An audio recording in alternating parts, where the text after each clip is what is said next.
Okay, let's jump right into this explainer.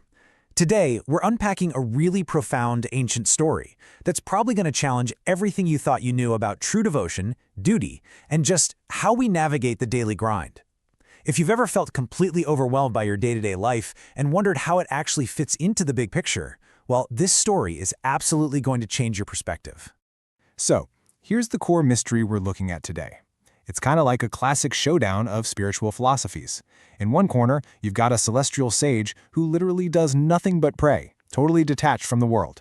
And in the other corner, a dirt-stained, completely exhausted farmer who barely has a second to catch his breath, let alone meditate. So why on earth would Lord Vishnu, the supreme deity, reject his most dedicated, full-time chanter in favor of this ordinary guy? Let's start with Section 1, Narad Muni's arrogance. So let's talk about this celestial sage, Narad Muni. This guy's entire existence, literally every single waking moment, revolves around peacefully chanting the name of God, Narayan, Narayan, with every breath. Now, as you might guess, this kind of lifestyle bred a certain, confidence. Filled with immense pride and absolutely certain of his own greatness, Narad travels to Vaikunth, Vishnu's celestial abode.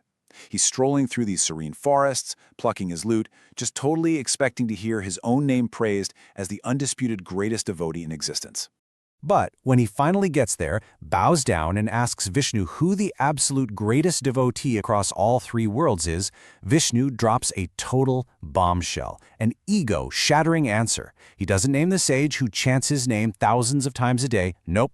Instead, he flat out declares that some ordinary, unknown farmer down on earth is his greatest and truest devotee.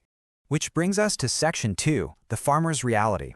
You can imagine Narad's face, right? Stunned, smile completely gone, he just can't believe his ears. So he immediately zips down to earth to see this for himself. And what he witnesses, hiding out of sight, is just a life of brutal, backbreaking labor. The farmer wakes up in this fragile mud hut, still exhausted from the day before. He looks up at the sky, says Narayan exactly once, and then boom, straight to work. From dawn till dusk, zero breaks, he's out there driving oxen and plowing this harsh, unyielding soil. Then at night, he eats a piece of dry bread, whispers the Lord's name one more time, and basically just collapses into sleep. The contrast here is honestly wild. On one hand, you've got Narad spending every waking second in peaceful, undisturbed meditation, not a single worldly worry on his mind. On the other hand, there's the farmer, sweating in the mud, feet blistered and bleeding, carrying the massive burden of keeping his family alive, and he only remembers God twice a day.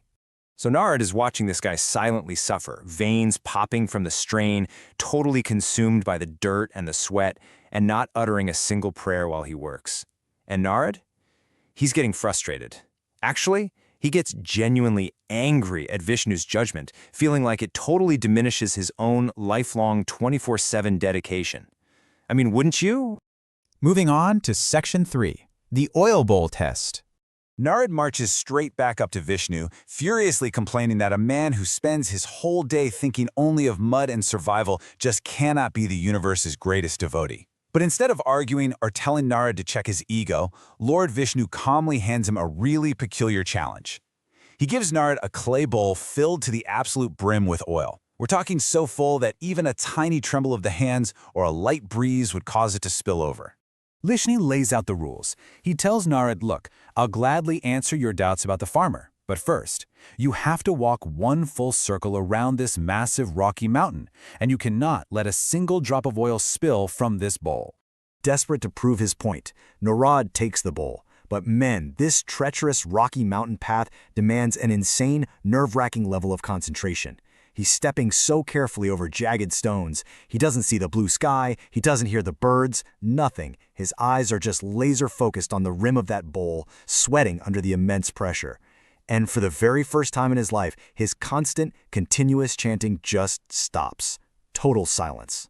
Sweating and completely breathless but feeling victorious, Narad actually manages to finish the agonizing lap. He walks back to Vishnu, proudly presenting the bowl. Bam! Not a single drop spilled. Now for Section 4, the moment of realization.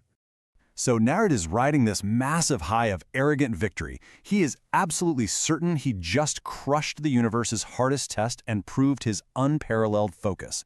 But then, Vishnu just sets the bowl aside, looks deep into Narad's eyes, and shatters that victory with one piercing question. He asks, "During that entire difficult journey, how many times did you remember me?"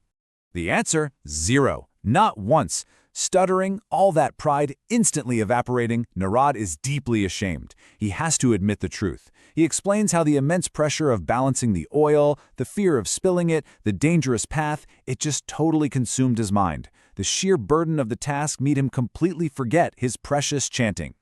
And that brings us to Section 5, True Devotion and Karma. With so much compassion, no anger at all, Vishnu places a hand on Narad's shoulder and reveals the profound truth hidden inside this crazy test. He explains that the poor farmer, he carries a terrifyingly heavy burden every single day, feeding a family in crushing poverty, enduring bone-breaking labor, carrying these massive life responsibilities all by himself. That brutal daily survival, that is the farmer's very own bowl of oil. And here's the brilliant revelation. Even while navigating the treacherous, exhausting mountain of his daily duties, his karma, with the constant threat of his whole livelihood spilling over, the farmer still manages to hold God in his heart. Narad couldn't remember God even once while carrying a literal bowl of oil, but this farmer remembers twice a day while carrying the weight of his entire world. Hearing this, Narad's ego just completely crumbles. He finally gets it. True devotion isn't about abandoning your work just to sit around and chant a name. It's about remembering God or your higher purpose while honestly performing your karma. Fulfilling your worldly responsibilities with total integrity and hard work while staying grounded in your values, that's actually the highest form of spiritual practice. It is not about abandoning the world, it is about how you carry the world. As we wrap up this explainer, I really want to leave you with a powerful thought. We all have responsibilities that totally consume us and stress us out.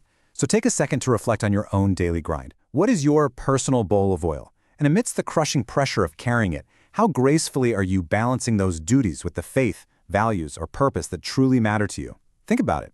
Thanks for joining me today, and I hope this ancient wisdom gives you a brand new perspective on your own daily life.